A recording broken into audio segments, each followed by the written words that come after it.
What is going on, guys? Welcome back to yet another explanation video, but this one you guys are probably looking forward to a ton because yes, the 67 is back. And it has been over a year now since we've posted literally anything, even talking about the 67, and a lot of you guys have been big upset about it because we had the car literally in the shop and never mentioned it, and then it just disappeared again and we never mentioned it, and it pissed a lot of people off. And there is definitely a reason that we were doing that.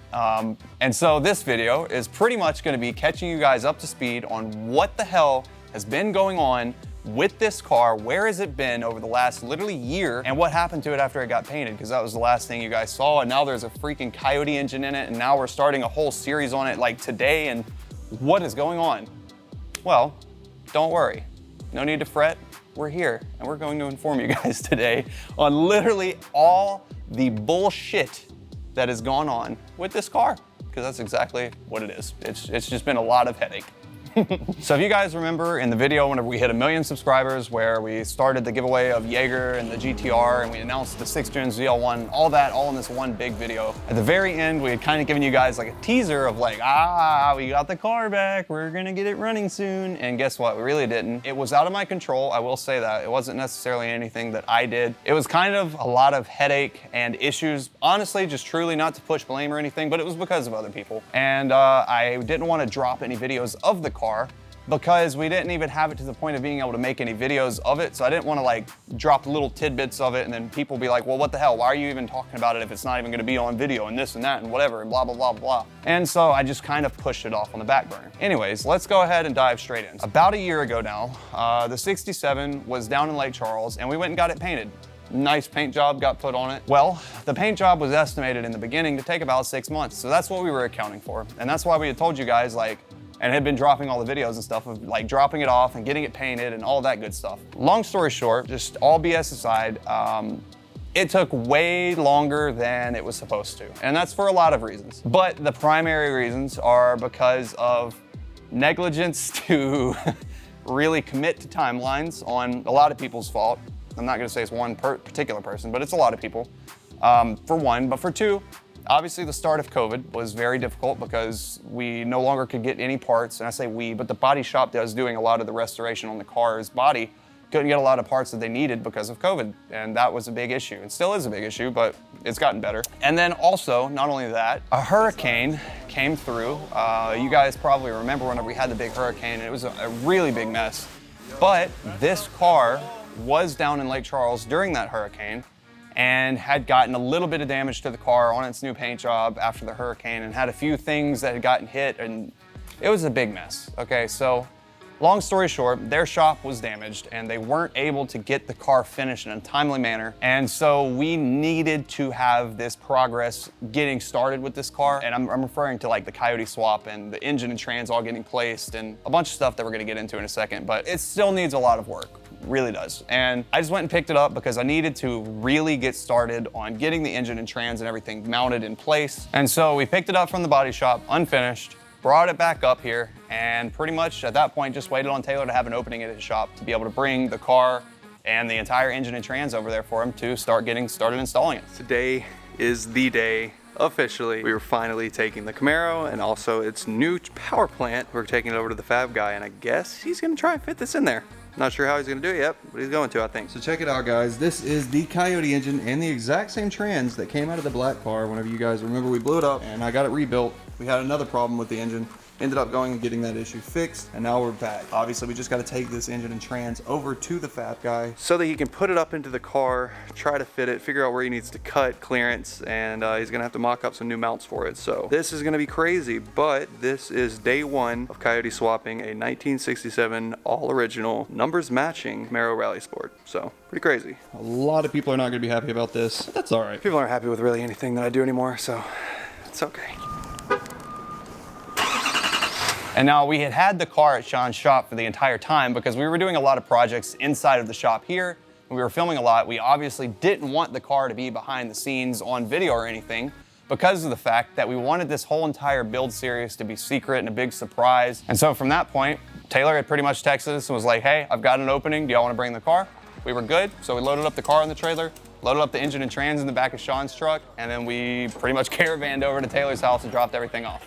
And from this point, Taylor had sent me an entire list of parts that I needed to order. And over the next few weeks, we had obviously had a lot of the parts come in, and Taylor had started fabbing up a lot of the stuff that we needed to, and had gotten the engine pretty much fit into the car about the time that my dad came back into town. He came to visit, and while he was over, I was like, hey, we should make a trip real quick to go check up on the car and look at it and just see everything. And this was gonna be his very first time seeing the car since the paint and body work was done, and also since seeing the engine and everything in it. And it was my first time seeing it too. So it was actually really freaking cool. We're about to go check out the updates on the Camaro. I've got a few parts that I need to bring over there. I've got a starter, shifter, and a few other things. So we're going over to Taylor's shop, which is about an hour away, and we're gonna go check out the progress on the Camaro. I'm taking my dad while he's in town. He has not seen that car since it got painted. If you guys have not seen the story about the Camaro and the whole thing between me and my dad and understanding why this is such a cool night for us to be able to together go see the progress on it, you can click up above and go check it out. But this is a car that really means a lot to both of us. It's a project that I've been really anticipating for a while, and it's getting closer to being finished. So. Wow. There it is. Damn. That's a big ass engine. That is really weird to see in there. It takes up awesome. so much real estate. Oh, that's so cool. How's the steering? You got it sitting pretty far back too. The steering actually clears. What? Yeah. Drag link.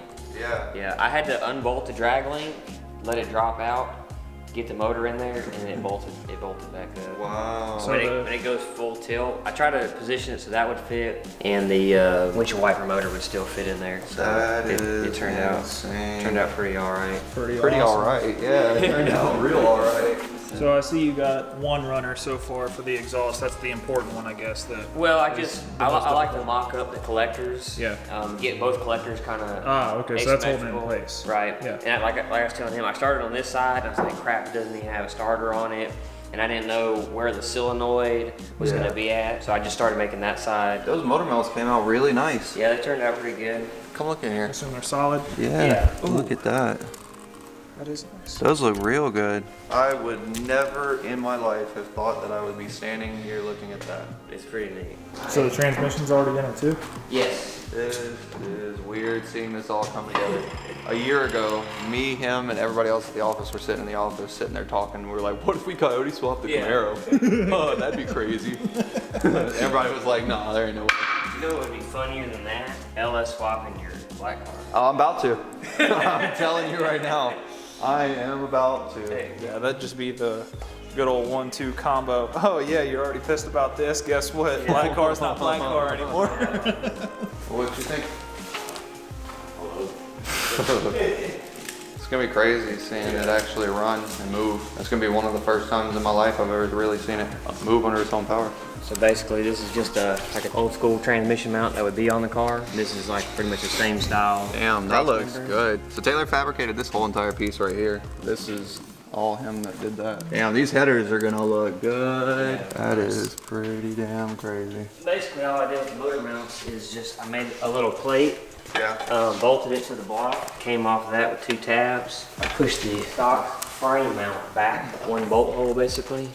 And with that little adapter plate I built, you can see this steering bar here, full lock. You can still. Oh damn, that is cool. You can. Wow, that is real close. Jesus. Any farther, I was fighting the windshield washer motor or windshield wiper motor, which doesn't seem like a big deal. But like I can't put a windshield wiper motor in my car, and it sucks. Like, I mean, you can defrost all you want, you know, because sometimes you're gonna get caught in the bad weather. You know, it's just That's how it is. because you really just can't enjoy it if you just can't drive it. Yeah, I know that all too well. That is awesome. That clearance is incredible. These are the factory transmission mounting spots right here. Right. So I just utilized that and basically put a piece of flat bar here. I bolted a flat bar here and tacked another one here and measured inside to inside. And this is a cross member off of another car that I ended up not building. And I just cut it to length. Yeah, and welded I'm it up. impressed, man. I ain't even gonna lie. Like, I'm not even gonna sugarcoat or bullshit with you. This is really cool. Yeah, I'm definitely extremely happy with how this is going. This is gonna be sick. Once I got it in there, there's so little room to be in any other position. It's like the motor was designed to fit. Right in that one spot. As bad as that sounds, Yeah. it's like it was designed because it just fits. And so that day we left, and about a month later, Taylor had called back and he was like, hey, I'm pretty much wrapping up on a lot of the final aspects of the car. Do you want to come check it out again? So we're like, hell yeah. So we went over there and saw all that he had been doing, and it had the rear axle in it at this time. It had just gotten new front suspension, some suspension parts. He had the exhaust pretty much finished up. Obviously the engine and trans was finally mounted completely into the car with his new cross member and all kinds of stuff. The car looked amazing. Got the headers in, they're done. Oh, hell yeah. Damn. Wow, those look really good. They turned out real nice. Holy shit. Of course, some mufflers. And I got a little axle over for now. I'm ultra excited for it. This is all I was gonna do for the exhaust for right now. Cause like I said, I didn't know what we were gonna do as far as a tank or anything like that. Yeah. I got the other one on the bench. I gotta weld it up. And Okay. then I'm gonna drop the exhaust and do the O2 sensors, and that'll have the exhaust all the way finished. And then the only other thing fabrication wise is that tunnel. Yeah, extending the height. Yeah, I'm gonna raise the tunnel up and put some sheet in there and weld it, and then I gotta make a bracket for the back of the shifter, that little bushing. Right.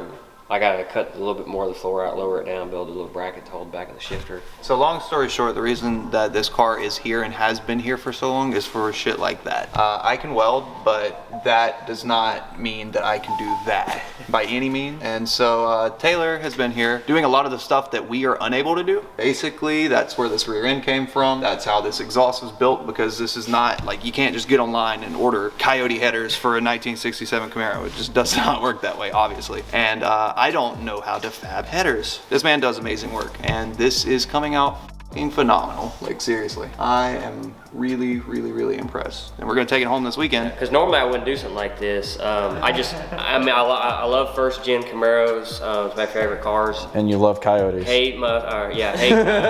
So it just doesn't click. It's funny because I remember literally like a year ago, I was texting him and I was like, hey, I've got something really stupid that I want to see if you can do. And he was like, all right, what? I was like, dude, do you think it would be possible to put a Coyote in a Camaro? My engine's f***ed up for this car and I have nothing else to put in it. He was like, let me go measure mine. It was like 10:30 at night or something. And I was like, yeah, I had 2 cars here, 2 cars there, a car there, 2 cars here. And there was a car under this one and there was a Coyote on this lift. I came out in my underwear, climbed up this thing, got up here with tape measure and was measuring stuff. Went in my garage. I got my Camaro in the garage, a 69, and was measuring stuff. I was like, man, it's gonna be tight, but Yep.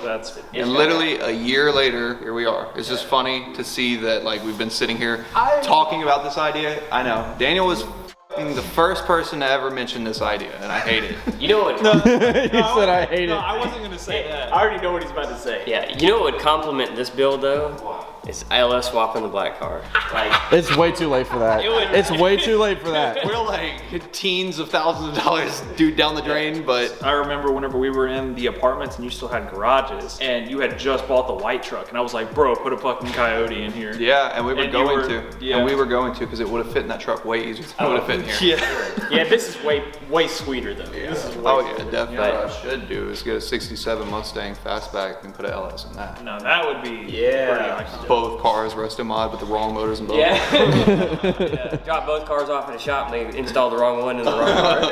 Come back, like, Taylor, what the fuck? So at this point, he had just a tiny bit of stuff left on the car. Everything looked really freaking awesome. So about a week later, we loaded up our trailer and it was ready to pick it up. Is that a new alternator bracket? It is. Yeah. Yeah. That's cool. So this is the alternator flip kit. So typically the alternator is on these engines down about here, and the front snout of it is pointing out towards the front. But the problem is that obviously there's suspension components and frame and things like that there. So the flip kit, we had to literally flip the alternator upside down, pointing back toward the engine. That's really cool. So the belt's gonna be on the inside now, but the problem, well, what it helps with is basically relocating it out of the way. What in the... So the floor is a little thin, especially on this side. It's been patched a few times. Yeah. So it's got some like stitch welds. Yeah, no, it's okay. And this same sealer here is what this is. I got you. Yep. Can I sit right there? Yeah. That's Wow. Okay, so I'm trying to get at the height that I would probably be at. I'm trying to see if it's gonna feel weird. I'd say probably about right here. Yeah, no. That's actually really a good spot for it. Reverse lockout works and everything. Hell yeah. Nice. So it'd actually be about right here. Yeah, that's perfect. Honestly, that's not bad at all. Holy shit. All right, start her up, drive it home. All right. Clutch is on the floor right now. Right here, this is where it normally says 327 or RS or whatever right there. We're gonna have to put like Coyote powered or some shit right there. That's great. We're good up here. Good.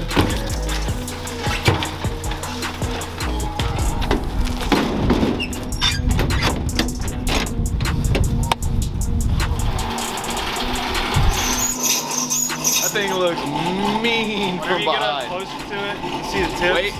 Wait till it's mini tub too, and the tires are just like that wide back there. That's gonna look insane. Woo! We're about to get this thing unloaded, and we're gonna move it in here next to the black car, since you know the entire powertrain for that car came out of this car. So we're gonna move it in here next to it. Let them sit next to each other till they're both running. Oh, I wonder which one's gonna run first. So clearly we still don't know, but Hey, watch out for this. Wow, it's finally here. Dang. Ah, ta-da! I like cannot even believe that is real. Powered by Ford. Or like powered by dumbasses at this Yeah, very much so. It looks really good. It's ignorant. The oil filter wouldn't fit and the alternator wouldn't fit. Everything else fit perfect. So they had to relocate the oil filter to right here on the frame, which is honestly more convenient. And then they had to relocate the alternator and do that flip kit we were talking about earlier. Pretty perfect. They even have the windshield motor back in there, the windshield wiper, so we'll have wipers again. It's literally gonna be like perfect. OEM Plus. It's gonna be crazy. OEM Plus. I mean, kinda. Two different OEMs. Frankie, what happened, bro? You got a Coyote in the front of that thing. What'd they do to you?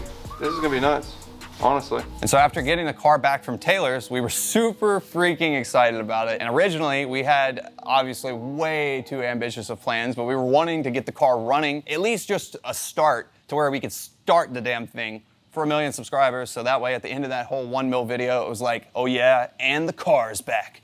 Pans to the car, then it starts up and we're like, but guess what? It just really didn't work like that at all. And truly the reason why is because the timelines that we had, there was just no way for it to work. We were working on like a few weeks and there's just no way to get that far on this car in that amount of time. And also coincidentally at the exact same time is when all of these issues are going on with the black car and also the GT350. So it was just like, we were drowning in stuff at that point and trying to do so much that it was just honestly impossible. So sadly, yet again, this car just got pushed to the back burner. And I really hated that because it was something that I wanted to get done so fast, and here we are like 2.5 years into this project and it's still not done. So that did suck. But yet again, pushed it off to the side for about 6 months, and then we had gotten to the point where I was comfortable and we thought we would have a lot more time coming up to be able to work on it, which is where we're at now. And so in realizing that we were about to have a lot more time to work on the car, we got ready to go get it mini tubbed.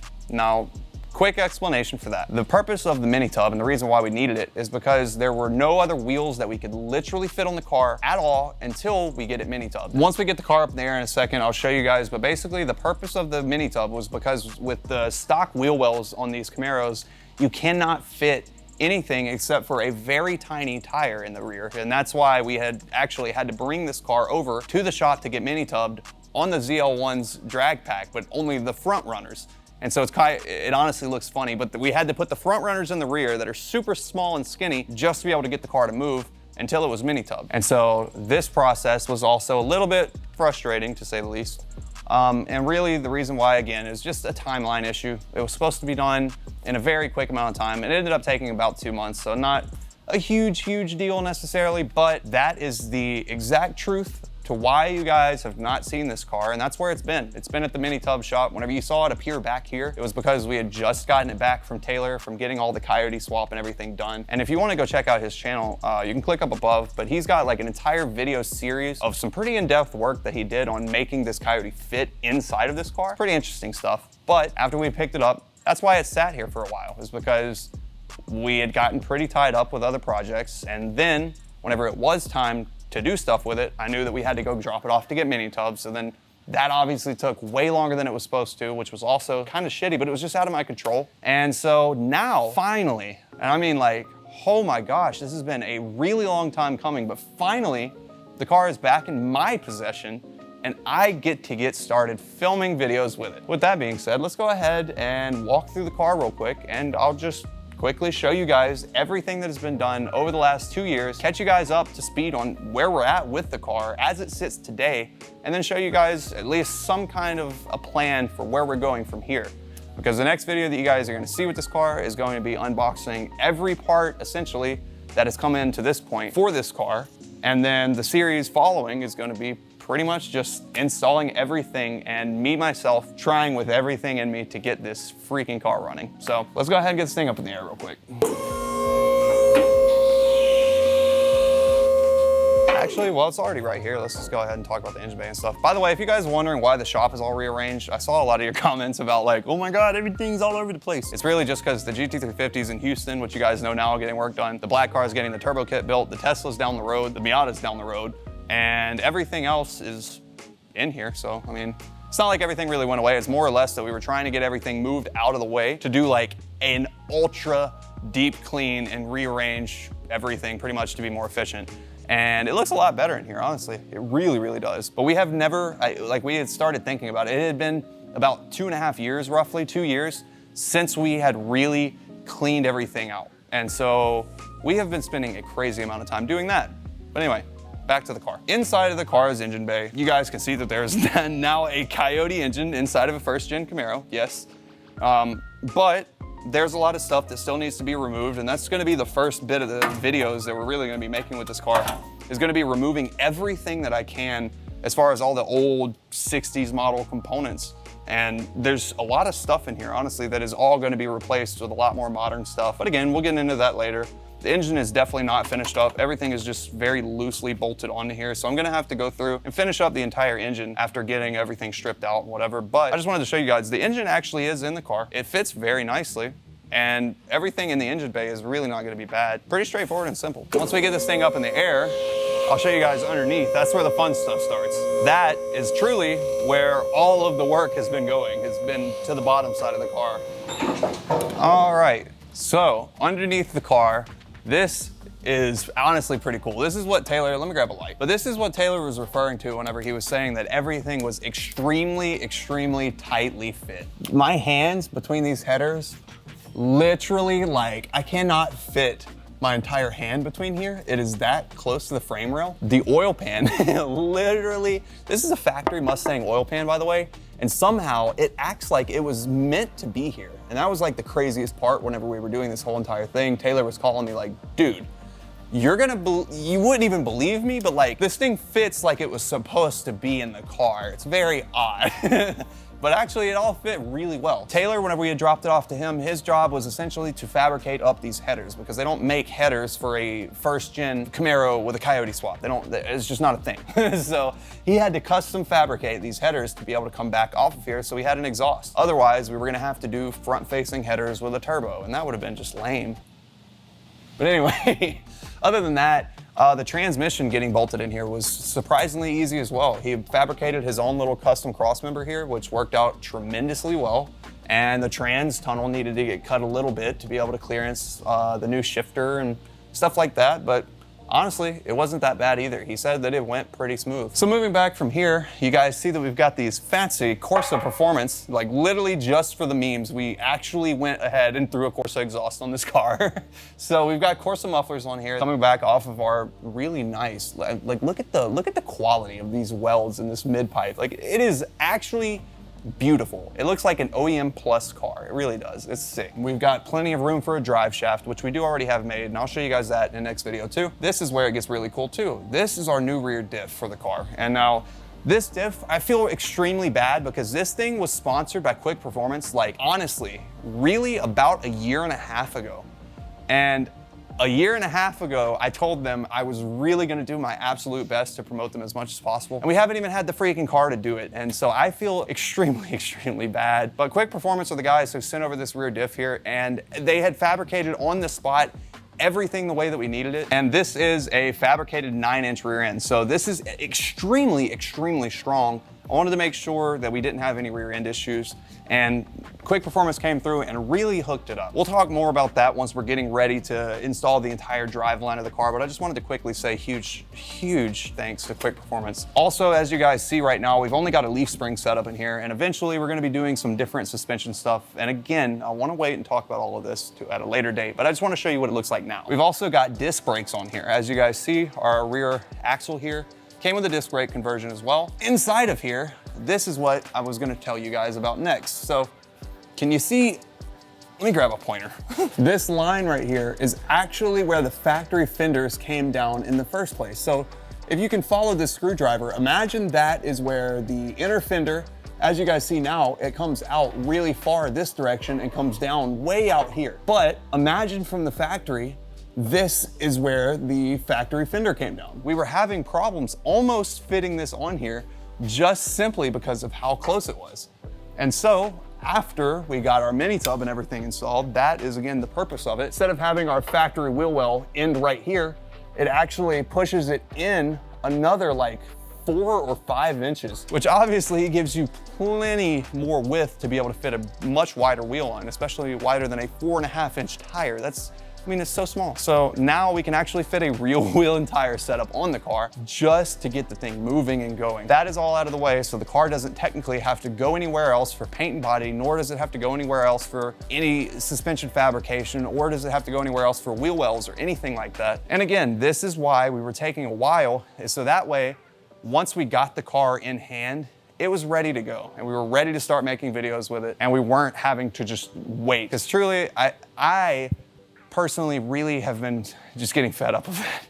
I hate the fact that I try to bring you guys really good content. We're just stuck waiting, and it's beyond my control. It's really, honestly, the issues of a lot of other people. This is the car. This is pretty much how it sits. That's all the work that has gotten done to it over the last 2 years. Everything took way longer than it was supposed to, but this is where it's at. So, but the next video you guys see with this car is going to be unboxing all of our new parts, going through, stripping out every old component on this car, talking about the future plans for the car, and talking about pretty much where we're going with it. And that video is going to drop right at 2 weeks from the date that this video is dropping right now. So 2 weeks from now, you guys will see the first video of getting started on this freaking project. So it has been a long time coming. This is an idea that we tossed around for literally, like no kidding, about 2 years before actually executing on it, and then spent another probably 1.5 to 2 years just trying to make it happen.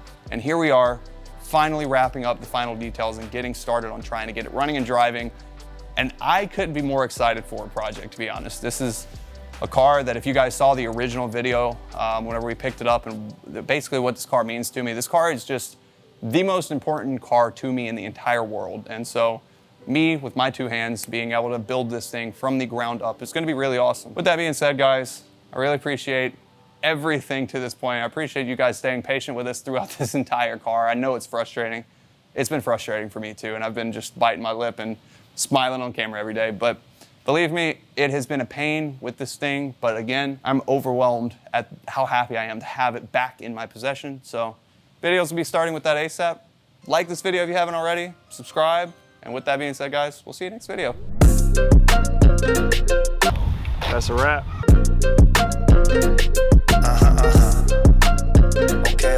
Okay.